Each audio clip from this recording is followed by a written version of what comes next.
Afternoon once again, everyone. Our viewers want to welcome you. And yeah, we have another episode extracting the plight of immigrant youth in Canada. Canada is our home base, but really we're doing this for all the youth immigrants across the globe. Whatever we're going to contribute here, we believe is going to help you in the journey of your movement from one country to the other. Every youth needs this information. So, with me in the house today, I'll be talking to us about how immigrant youth should navigate their journey, or it's just a piece of advice. We can't say should actually, because you can't lord anything over you. But they just have like experiences to share to let you know that it can actually be easy and you can still achieve your aim. You can travel all around the globe without losing it, without missing it. So in the house with me, I have Mr. Tunde Ayola, Mr. Ayola Akintunde, that will be talking to us about what it is like to immigrate to another country. And while you are an immigrant, as a youth, what are the things, necessary things that we need to pay attention to so that we lost the crowd? And I also have with me in the house Tope Oloyede, a youth mentor back home in Nigeria, and here in Canada, a wonderful youth mentor. He's still committed to the word of the youth. He's a youth himself, and he believes working with the youth, they can make the world better. Okay, so want to hear their experiences? We intervene them to share what it takes for you to be successful as an immigrant foreign land. So, Tope, you're welcome. Thank you. I'd like you to just tell our audience briefly about yourself. Thank you. Yeah, first of all, my name is Dem Tokwe, and I am currently a student of the University of Manitoba. Yeah, I'm pursuing my master's of social work. Yeah. I also am actually also a leader in school with the University of Manitoba's African Graduate Student Association, and I'm also a community volunteer. So even here in Canada, I've volunteered in several organizations, and also CIS. Yeah, that will be high. Yeah, today as well. Thank you. Thank you. And Mr. Akindele, please tell us briefly about yourself. Thank you, Ma. My name is Akintunde. I am an immigrant in Canada here. I mechanical engineer by profession from Nigeria, and I came into Canada in 2019. That's about 5 years ago. Well, it's been a big learning curve for me since the last 5 years, and by the grace of God, I think I'm reaching my goal gradually. Mhm. Thank you. Thank you. I also have with me behind the scene, Sioluwani Lowell. You're welcome. Thank you for backing us up on this program. So, my first question to you, Mr. Akintunde. I'm sorry, Akindole. Yeah, okay, because I usually call Brotunde, don't mind me. Yeah. Okay.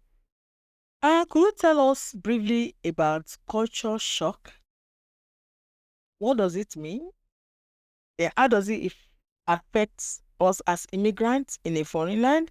And how do we navigate through it to still maintain our identity and also be appreciated in the new setting that we find ourselves.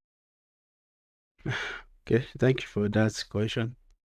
Uh, culture shock to me is like something that is completely different from my personal way of life, from where I'm coming from, compared to where I find myself.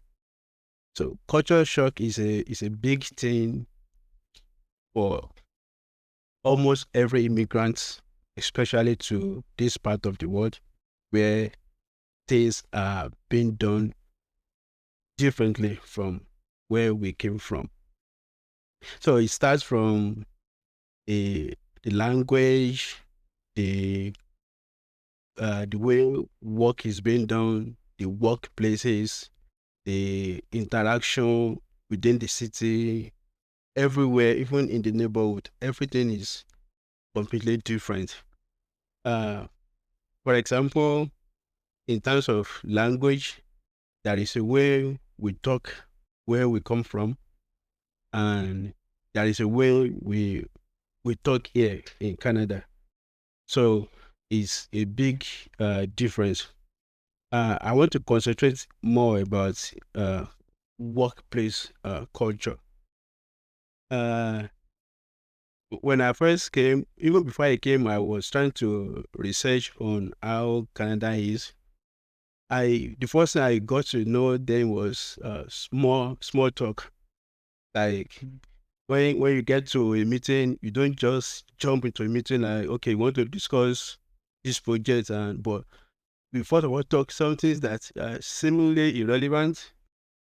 To me, it's like, is this what we came here to do? We talk about vacation, talk about weather and a movie and all of that. But if you don't do all of that, they see you as you are not uh, into the system perfectly. So that is one thing. Uh, Recently, I was talking to someone that just came, and we were trying to talk about how he has been performing in interviews. And one thing I learned is that even when you go for interview, it's supposed to be for a serious business. Like, interview me, ask me a question, I want to answer, I want to show my technical skills, I want to show all of that. But it's amazing when you get there and they want you to feel relaxed. They don't even want you to be serious, like too serious. Like, they want interaction, like let's discuss like colleagues. So those things are really different from where I'm coming from. And the way to handle it is just to study it, like to make sure that you learn it. It's a learning process.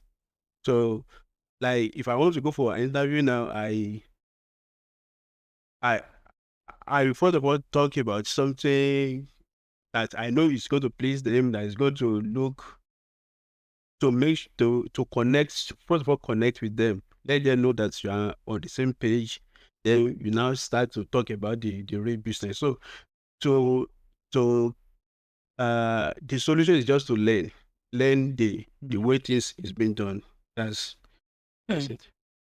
Learning the way things are done, and that's a great one. So if you don't have the ability to change, adapting properly in the foreign country may be very probably, to use a mild word, challenging, but to use a very real word, traumatic.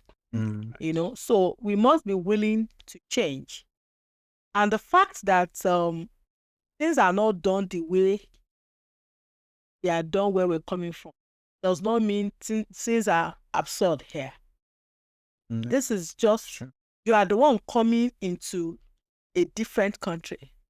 So if you really want to stay within the country, I think change should be your top word for you to enjoy yourself and not to damage your personality.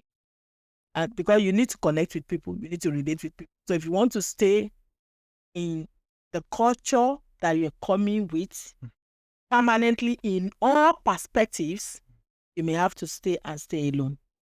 And of course, there won't be productive. I think that's one thing that is clear, crystal clear here, that we should hold dearly. So thank you, Mr. Tunde. I'm still coming back to you. Thank you for that.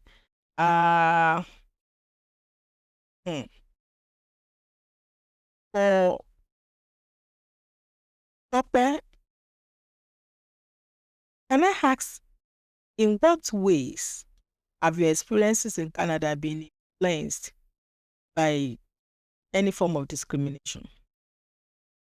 And then, what challenges have you faced in getting education, jobs, healthcare in Canada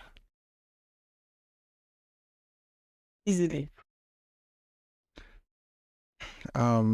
First of all, while I was talking about myself, I didn't introduce myself much well enough. I'm actually an international student that also immigrated here in 2022 and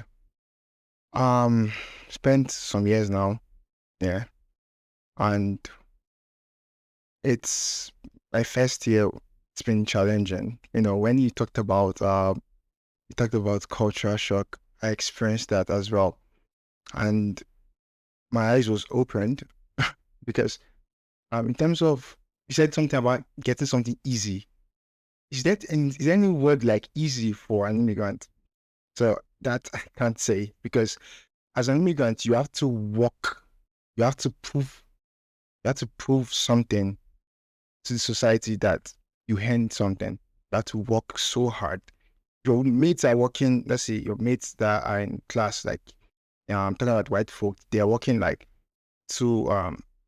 maybe 2 times. You're working 3-4 times. You're trying to put in that effort because the way you speak, your mannerism is really different from them.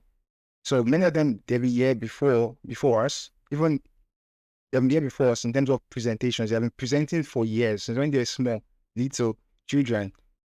But we come here as an immigrant, you've not been doing this often, and it's also a challenge. Alone, just even presentations, even in classes, because of the assignments, you are trying to catch up with deadlines which you're not used to, and no one is there to put it through. That's even our education, our aspect. Now, even in class, they make jokes that you don't understand. It takes you time to adapt to that. I actually struggled at first, but I found out how to navigate, which is the level of being curious. Be curious to know. That level of being open to learn, to eat their food, to interact with them. At the point, even your accent will start changing, because the more you interact with them, the more you get used to everyone, the more they understand you. It was so hard for me at the point for them to get what I was saying, even as a person. I was feeling, every time I had to repeat myself like 2-3 times. That's just even the educational part.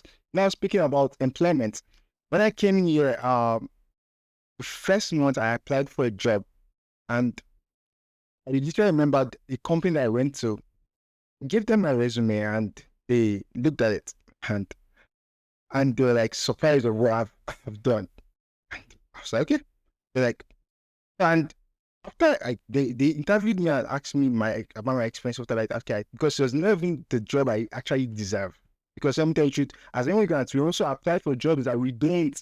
But applying for something that is lower than your own, what you have been doing before, and coming to this country, it is something that you have to catch up in terms of your education, in terms of what you are putting on. It's never about education, your experiences really matter. You must have volunteered, you must have done a lot of experiences before you don't say easy. The word easy, before you meet that word called easy, that part called easy, because you must have proved the point to the population, that the dominant population.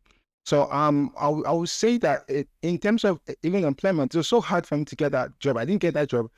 I left there feeling something was wrong. Why? Because even the person asked me questions that were inappropriate, actually about my age in employment, in interview, which is inappropriate. Even the law is saying you don't ask for such a thing. These are things that we go through, even inside the bus. Since the first time I came in, I was not looking at someone that, I was seeing my only name face, and the person was like, the person looked at me like, and the person literally moved to another seat away from the view I was seeing the person. I was so like, what is going on here? So you see, these are things in terms of it ain't easy. There's nothing that comes easy, and you have to work. You have to prove a point. You have to work because your counterpart, their counterpart is in a society where they are used to, but you have to come in and now get yourself used to the society, and it takes years. It's not just maybe with 1 year or 2 or 3 months. You have to find a way to adapt. Watching movies is not enough. Watching movies think we can do it. It's not enough. That's what I can say. Wow. Wow. Being an immigrant is easy and is not easy if you are willing to change, easy if you are willing to adapt, easy if you are willing to take in as much as, come your way, easy if you are willing to just be yourself in terms of believing in yourself. Yeah. Easy if you are ready to study and understudy and then integrate. Not easy if you want to laissez-faire. Not easy if you want to feel things will just happen.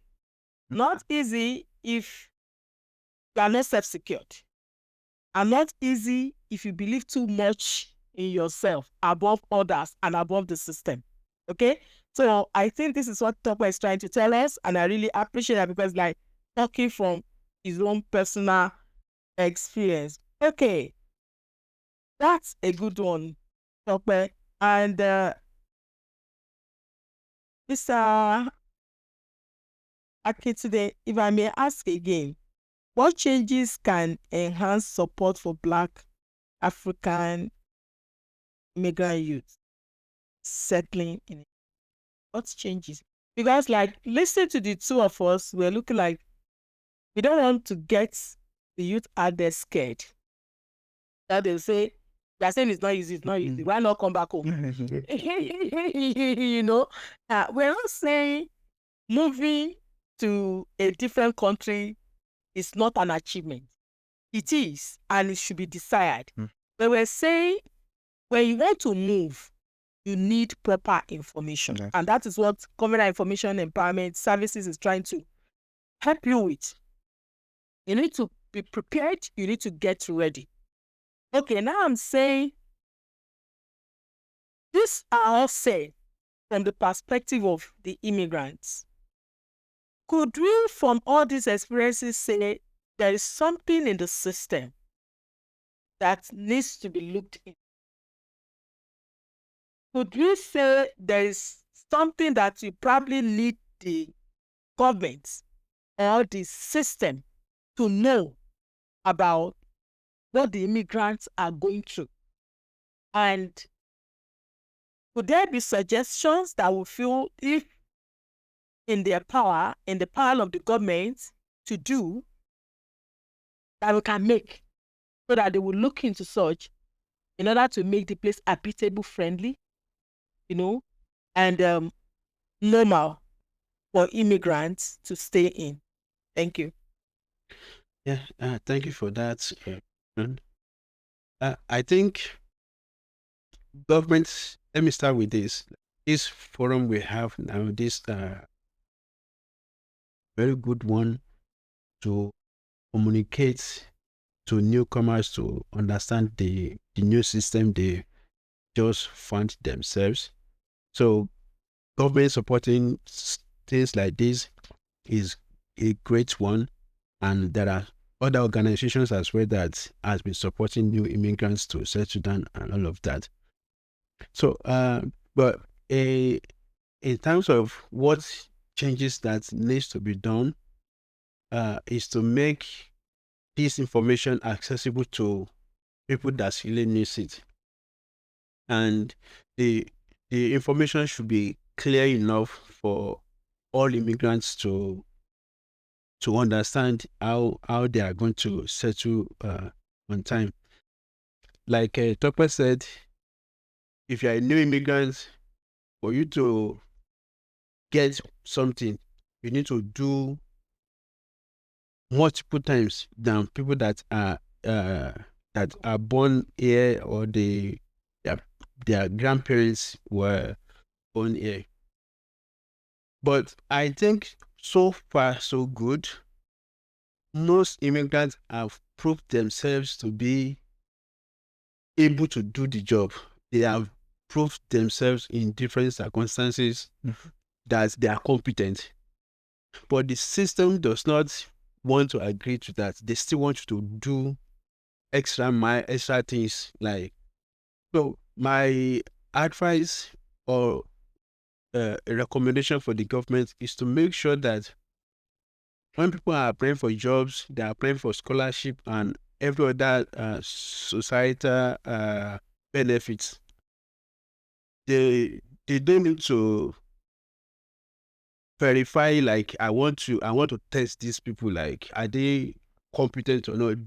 We've proved that one is several. Even before we started coming, Yeah, with all sorts of tests, all sorts of exams, Yeah. all sorts of, right. and even with the background degrees. I mean, and so many immigrants that are here are actually coming from reputable universities, higher institutions back home.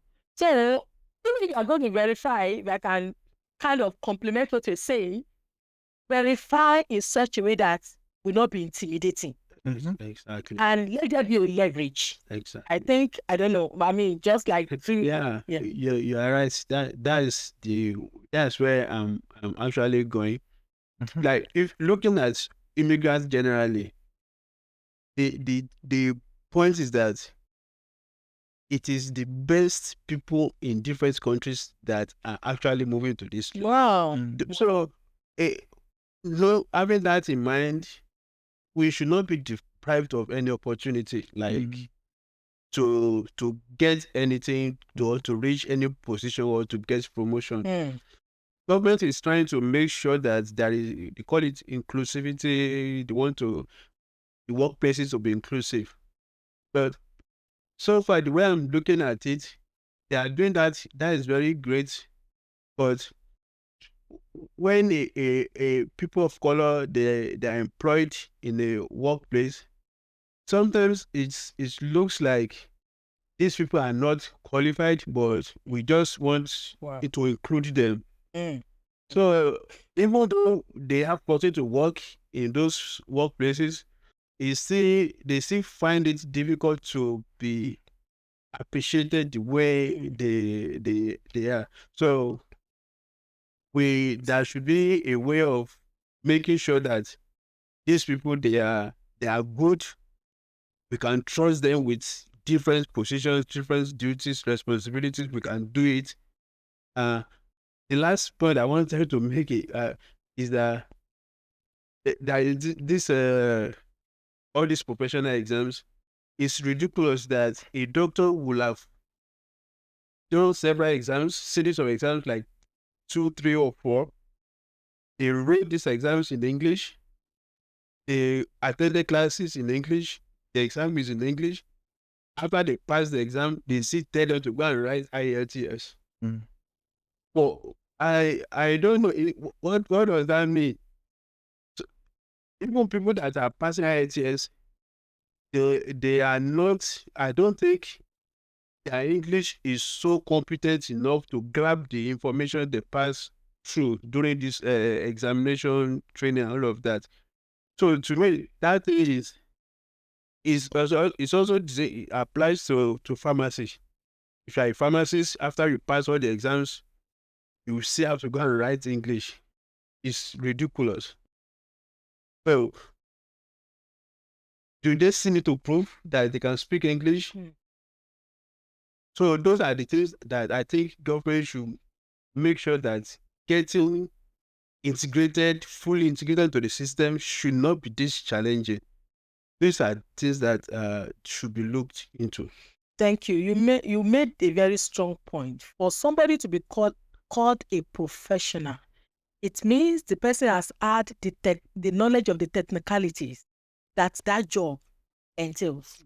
Okay, so even if you want to know whether they can fit well into your system, it should just be an aspect that will make them to understand the system and the culture that should be much more important. Because I know before anybody can cross from African country to Canada, for instance, test of English will have been done.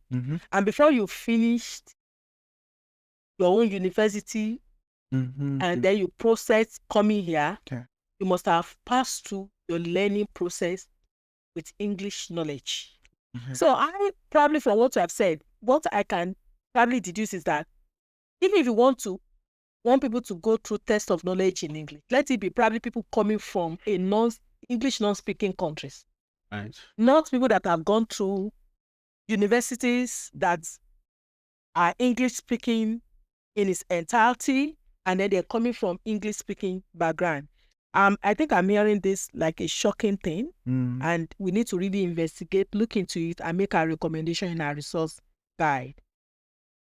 Well, and to just shed light, there's no crime or no discrimination in say, okay, you're coming into my country, you have a professional knowledge. Fine. In terms of culture and makeup, people and things that you are used to in your country may be different from people and things you'll be used to here. So for you to integrate, like my own professional, I mean, I was a counselor in Nigeria and I could not practice counseling here until I'm certified. Initially, I was thinking, what, but by the time I was going through the courses, I realized that I actually would need to understand the system and the people before I can practice counseling. Because it has to do with the human relation, it has to do with them. So if I don't know them, I can't help them. So in a way, I'm beginning to feel, it is actually needful. Okay?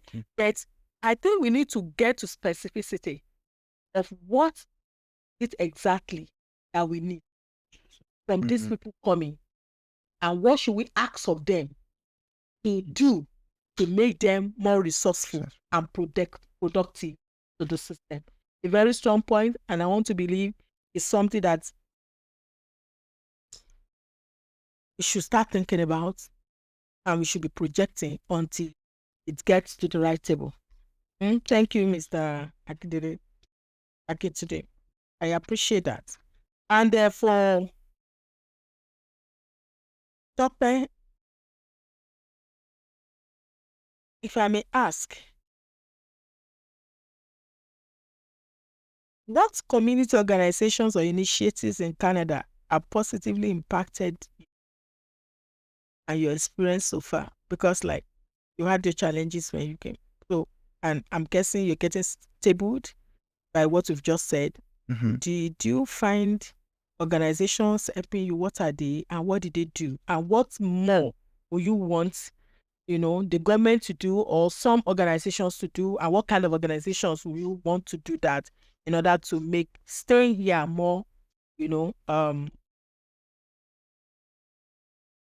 relatable for the immigrants or immigrant youth? First of all, I want to thank you for that question. When I was speaking about my challenges, so one aspect is that yes, there are challenges, but you need, like you said, you need the right information, and you have to and it outsource. So after I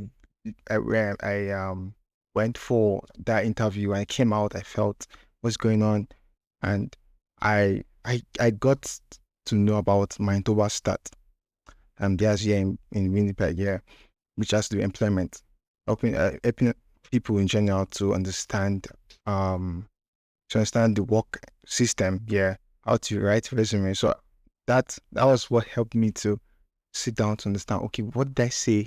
Looking at that view, what did I say in that interview? What did I do wrong?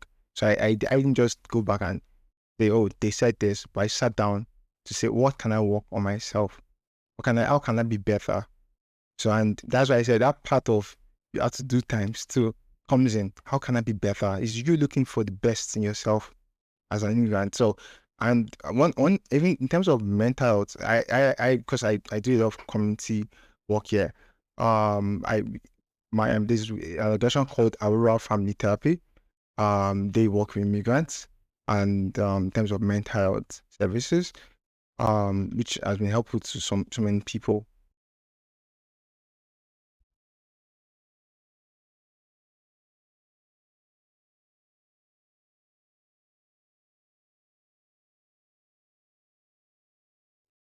In fact, there are so many organizations that are helping immigrants, but the specificity in terms of immigrant youth, it's especially for now, not just immigrants in general. It is where you see most of them even having focus on immigrant youth.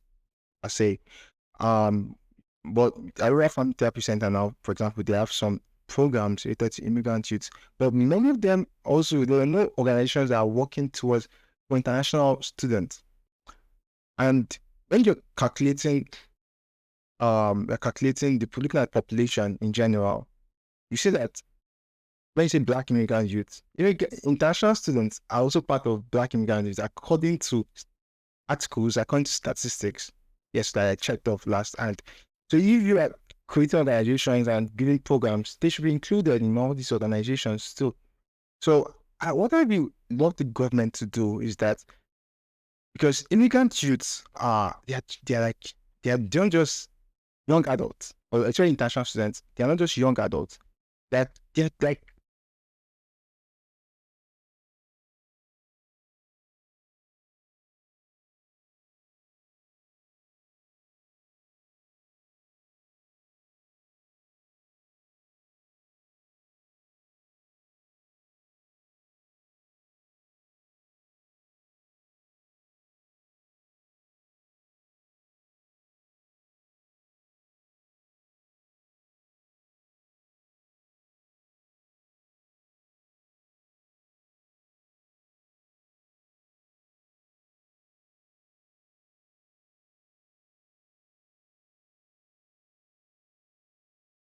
point of them coming, first of all, in the first place, are they done with school? So when they are not follow up, students without no direction, they can always find different things, distractions. So I just feel that the government needs to stand, because because as long as you are within the country, people have human rights. And it is the right of even immigrants, even those that are not even citizens, to also have good access to services, social services too. Even as you talked about health, the last question, and health as well. I didn't know that I could use my health card, even as I was thinking I have to pay extra money for me to, as I was paying for it, but I thought I had to pay something big before I go to the hospital or clinic or meet a doctor. I never knew that because I didn't have information. And I've met people, but when you don't have information, it creates that fear in you. It creates that's being stuck. So I just feel the government should look into this in terms of point of monitoring international students. Last year there was an international student that died. That's Stephen Opaso. He died on December 31st. Just crossing to the new year. And up until now, nothing has been really been done. We need answers to so many things. It's so painful, and many people are living in fear because policies are changing. Things are really not really working for, especially for international students. So many things are not really working for them. People are living in secret. They are living in depression, anxiety of the fear of the unknown of the future, because they don't know what's going to happen. Many people have left their homes for a greener pasture. So I feel that the government should look into these issues, because they're not young adults, as we say. They're still children. They're people's children. Thank you, Tope. I can see you talking so passionately because you are an international student yourself, and God is helping you to manage yourself and to ensure that your focus is not truncated.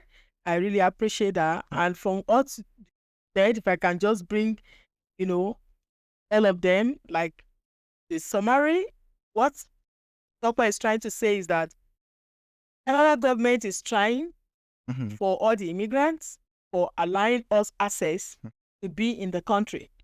But it's not just, enough to allow people have access to your country, but to also ensure that they are in the right frame of mind, be productive to the system. And I think in this area, what I feel is that actually government is trying when they know that there is a need and the need is able to be projected rightly and you can defend it. I think there are, there are opportunities for such needs to be met. And that is why we have various organizations helping immigrants and helping people in different capacities. So I think if I may have a recommendation, fine, you've thrown a challenge to us as an organization, Covenant Information Empowerment Services. We are just information, information disseminating organization to help the immigrants generally. And but for the youth, we're going to do more. For the immigrant families, we're going to do more. Like I said, Covenant is saying, come with your God, come with your family. But they are not saying when you get here, you should drop your virtue, drop your God, or drop whatever makes you to be who you are. So you need to have understanding. So I think what he's trying to say is that we need specificity in terms of information we're giving. There are lots of information online that Canada government has made provision for to ensure that whoever is coming, is well educated and probably informed. But there are too many, like becoming information overload, that even you don't know where to go directly to get what. So I think we need to streamline. We need to be more specific. And that is why Covenant Information Empowerment Service is trying to work on a resource guide that can help our youth or immigrants as you step into the country. Then we appreciate what the Manitoba state is doing. They're taking care of so many immigrants, but we want to be more specific. You want to get a guide. When you get our guide, as a student, you want to know what steps to follow. As a PR, you want to know what step to follow. As an African family, you want to know what steps to follow, so that you will not be destabilized. You understand? You will not be destabilized. And for the government, I think Dr. is trying to say, our people should rise up to the occasion. Community that need to inform our people. Community that need to take care of our international African immigrant students. Come up with programs that can meet their needs, that can help them, that can make them to feel belonging and feel at home. Propose the program. I know if the program is laudable and the government says that it's going to meet, for us, we are an organization meeting immigrants need here. So far, I think 2 consecutive times, we've got government support because we are able to project what we're doing. And we believe that they're still behind us and everything we do is online, can be checked out. We just want to ensure that we meet needs and we ensure that the future of our youth is protected, and they're leaving a home country for another country to make it a home should not be like a destabilizing choice for them. So let more communities rise up to this occasion. Let's get to identify what our students need, our immigrant youth need. Let's come up with solution that, will help them. And then let's propose. If you need help, let's propose to the government. And then we take it up from there. I don't know if I've spoken your mind in that way. Thank you so much. So my last round of questions, because I don't want to, I really appreciate your patience today. So in order for us to just move on, Mr. Akitude, there is this question I want you to look into very well and try and see what you can, say to our youth. Youth, not only youth, even immigrant family. Thank God you are married, you have your wife, you have your children, and you have seen and heard instances and situations. There is this syndrome that once a couple gets there, African couple or immigrant, it's like an eye opener for them to go their separate ways. They come here and they say, oh, you've been oppressing me, I've been oppressing you, now I have liberty to you. And the families are becoming disintegrated. They now see husband and wife that will come here amicably, they come here, they become singles. Even if they come with children, children now become the sufferers because there is nobody to take care of the children properly. And then they proceed here and there. I think this is not part of our culture. This is not part of our background. Fine, it could be common around us because probably it's the easier way for people to get their life going when things are not going the way they plan here and they see, oh, that's the option. But back home is not an option for us. Even in faith, like we said, we are a Christian faith-based organization. Even in faith, just coming together as a family, raising children, and all of a sudden realizing that you have to go separate pathways and make your children to suffer, and they become like you were not thinking what you give back to them. What do you think is happening? What could be causing that? And how do we bring this to, I don't know, how do we bring caution into this? Or is it something that should be expected because it's part of the ideal to find in a foreign country and everybody should come to accept that? What do you think? And if you feel it's not supposed to, what do we do? Or is it that there is nothing we can do about it, or everybody should just don't bother yourself? That is a no-go area. Let's just keep it the way it is. What do you think? That's a very good question, and it's something that is really happening that needs to be these solutions, urgent solutions. So I've also heard about different families having this type of issues. But the way I say it is that where we are coming from, we have culture. Here too, there is a culture.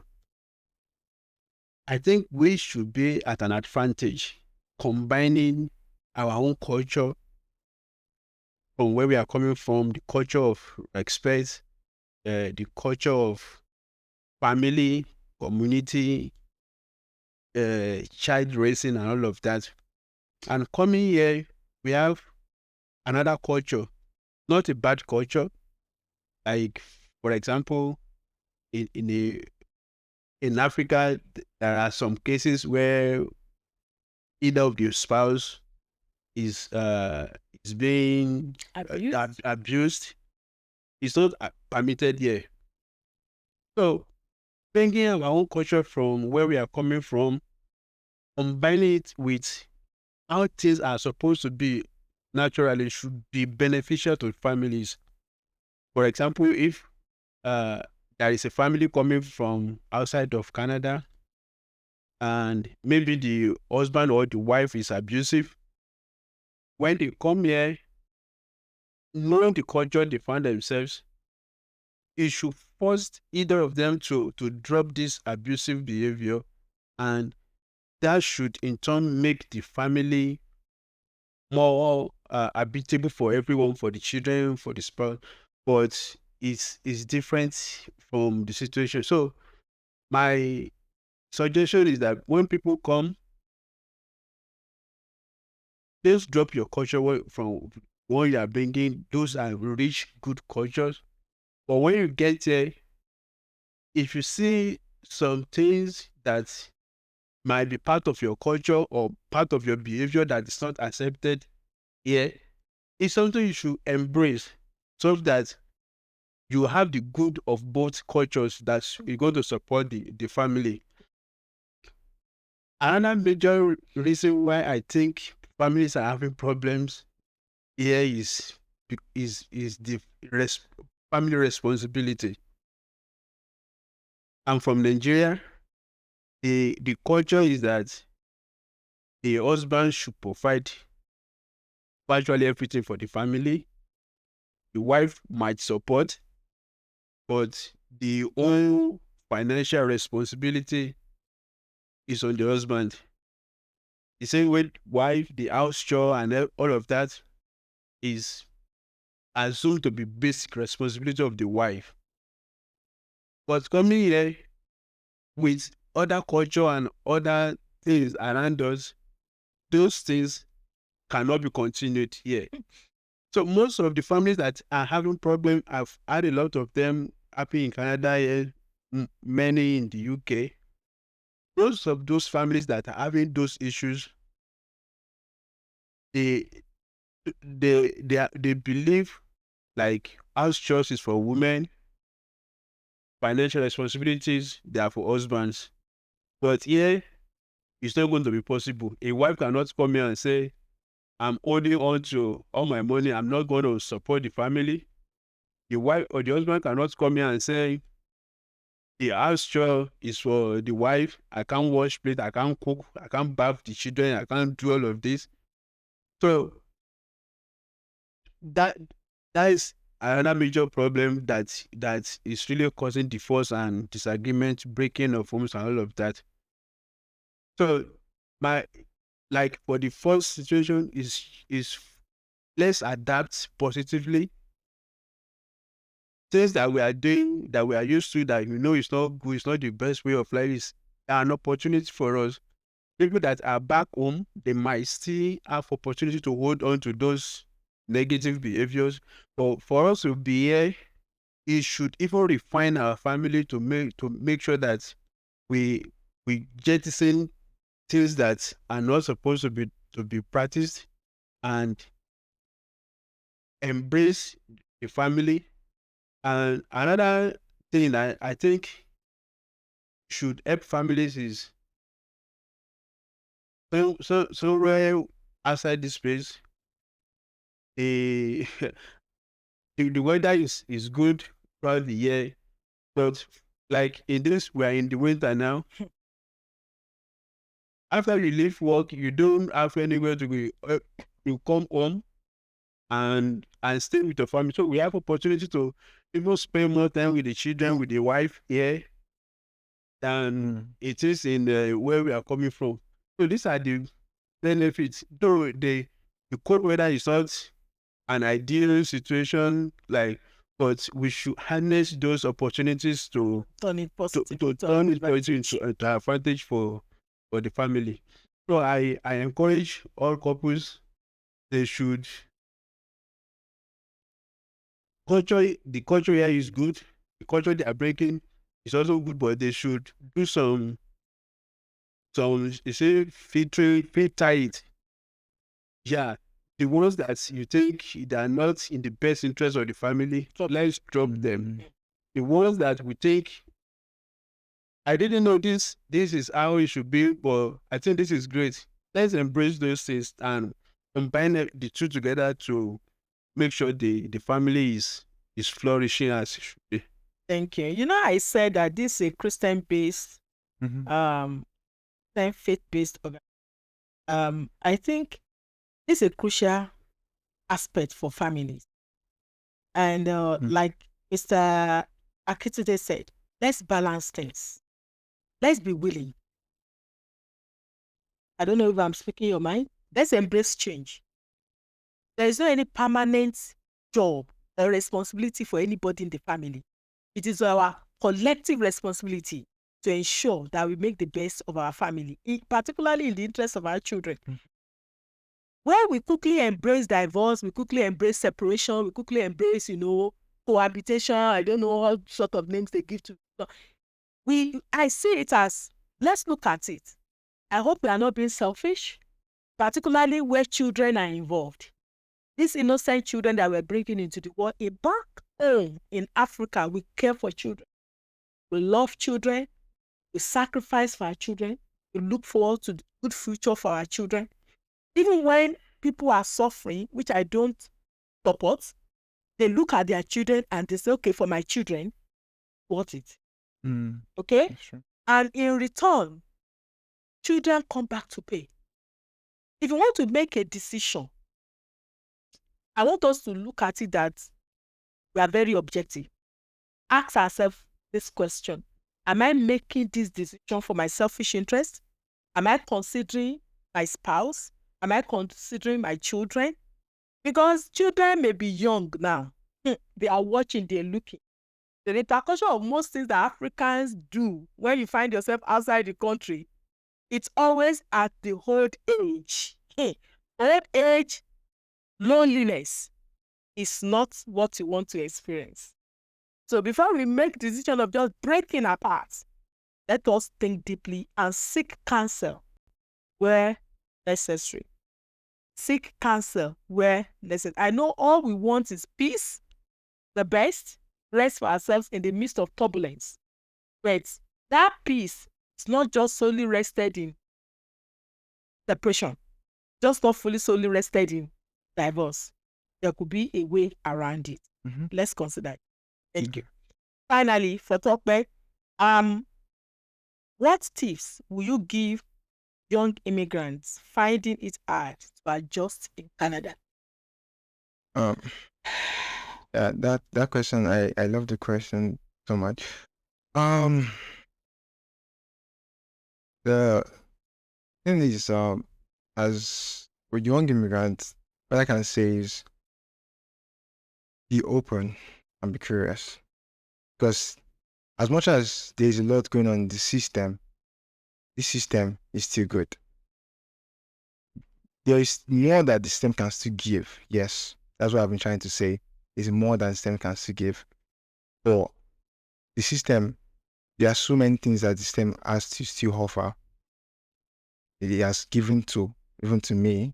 I'm talking about me. A lot of, look at, for example, you learn new culture, meeting different people from different parts of the world entirely, eating their food, talking to people, hearing their own experiences from their different countries alone. Canada is a very good country in opening your mind to understanding what is going on in the world at large.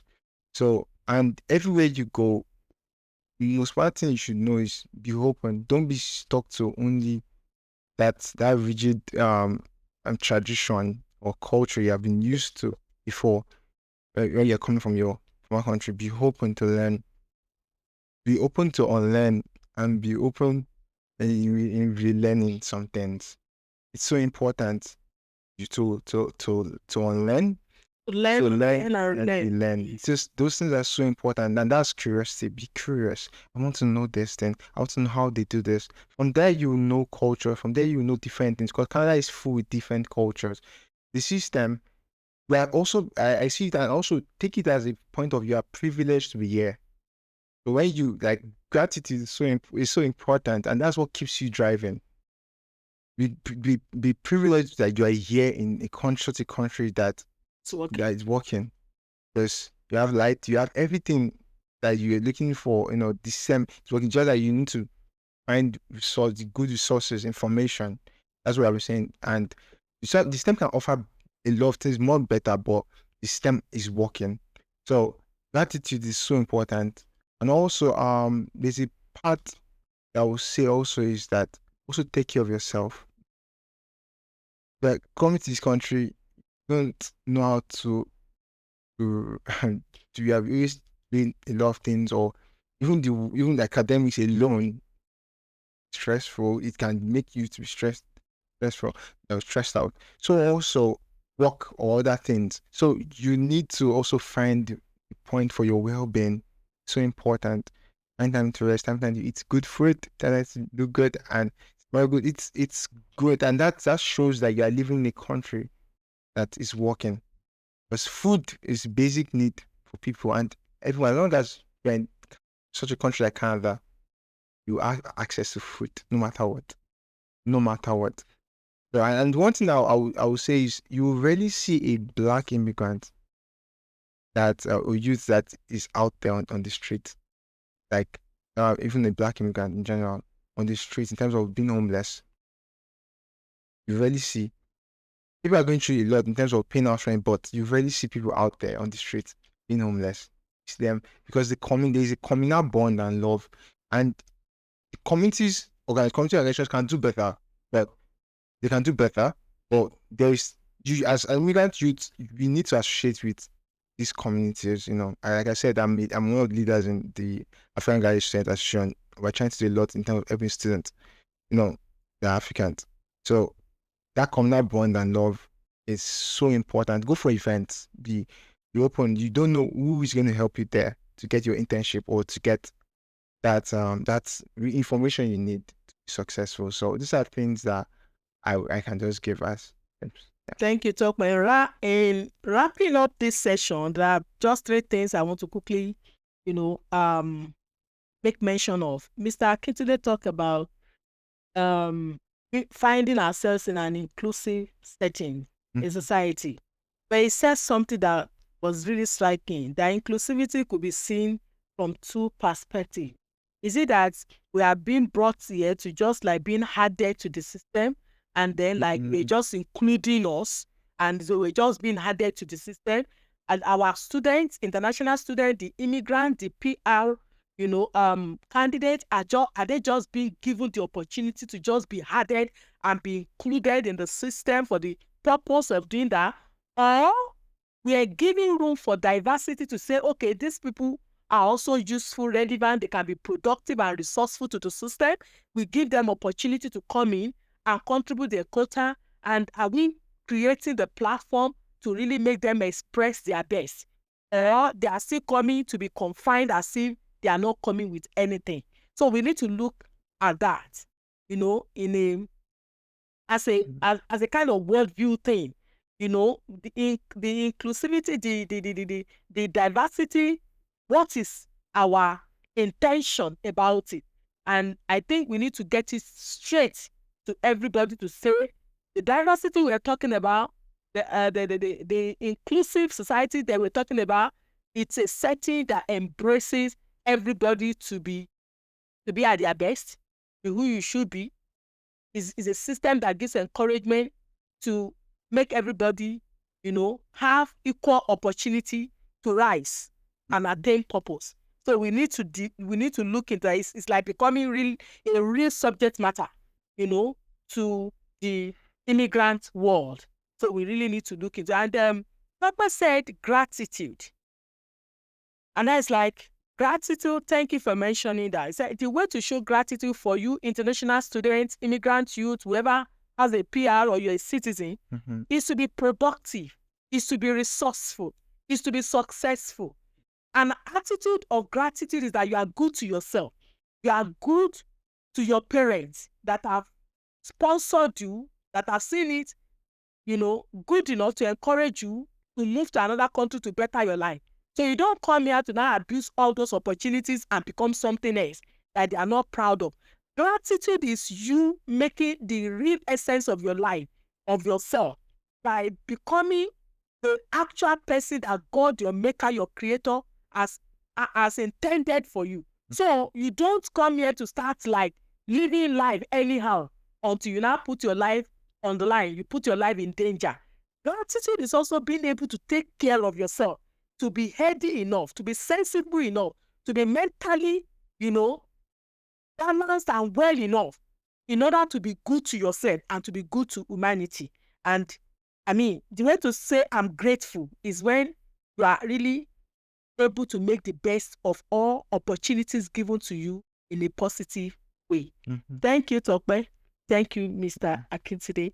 So, as a final recap, what do you say finally, just like 1 or 2 words to other people that we're trying to work with?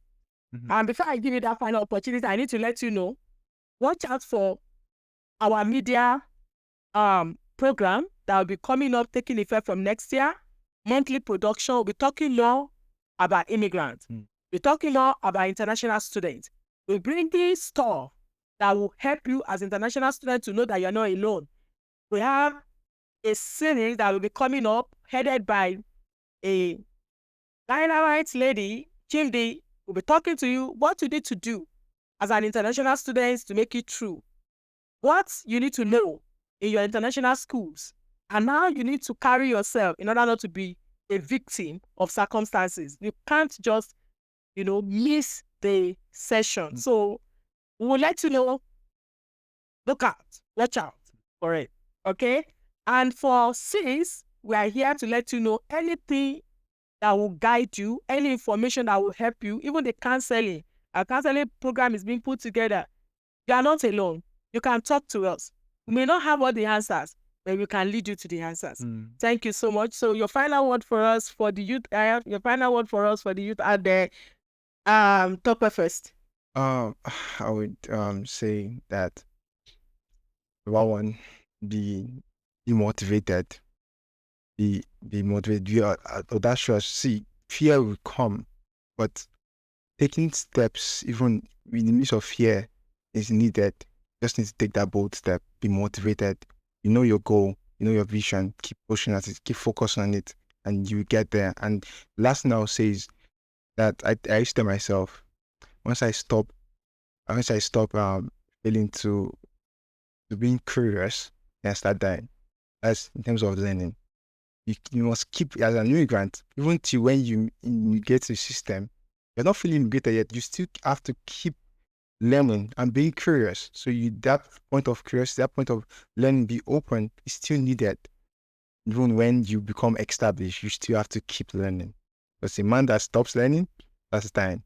So, thank you. And for the organization? And for the organization, I'll say that um there is more to do. There's more to do. There's more to do, and I would say that this as it's starting from somewhere, but it's going somewhere. That because its focus is on Black youths and their families, and that shows how specific our organization, the services are. And in terms of at point, since what we who knows if since we start having workers that we working for international students, that we following monitoring international students, evaluating how they are doing, it can be ceased too. We can't say we don't know, but because there is need for funding as well for this organization as well. And I'm just hoping that the government will keep funding this wonderful organization because it's rare. It's a rare organization and that needs more funding. And it has a lot of godly values as well, Christian values, and God's so important in everything. Yeah, Thank you. Thank you. So I can say, here we are. What do you have to say? Yeah, on a final note, I just want to talk to every immigrant youth, immigrants generally, that they are not alone in this. What they feel is a challenge that they are passing through. Every other immigrants, they are passing through it. Mm-hmm. In fact, it's not even like limited to a particular country. All immigrants, even people that are in the US coming to Canada, in a way, there is some culture shock for them, despite the closeness of the two countries. Right. So everybody is passing through this challenge, and to know that we just have to sail through the challenges. And to the people in authority, they should just be lenient with immigrants. They are passing through a lot. There are a lot of things in they are battling with. So when an immigrant come to seek something from them, maybe a job or a position or anything, promotion, they should be aware of this, that apart from the real job that they are battling their head with, even how to dress, how to talk, how to attend meetings, all of that is something that is going through their mind. People that are from here, they just go to meetings, go for presentations, they talk and it's accepted as. But when we need to go extra mile in everything, even if you want to eat. So if you come here, if you come to take a job or for interview, they should be aware of all of this, and they should take it easy with us. Yeah. So, and for the organization, you are doing a very good job, and like the basic thing we have been saying since we started is information, like having the right information, know where the information is, and for this organization to be solely committed to disseminating the right information to the right set of people is amazing.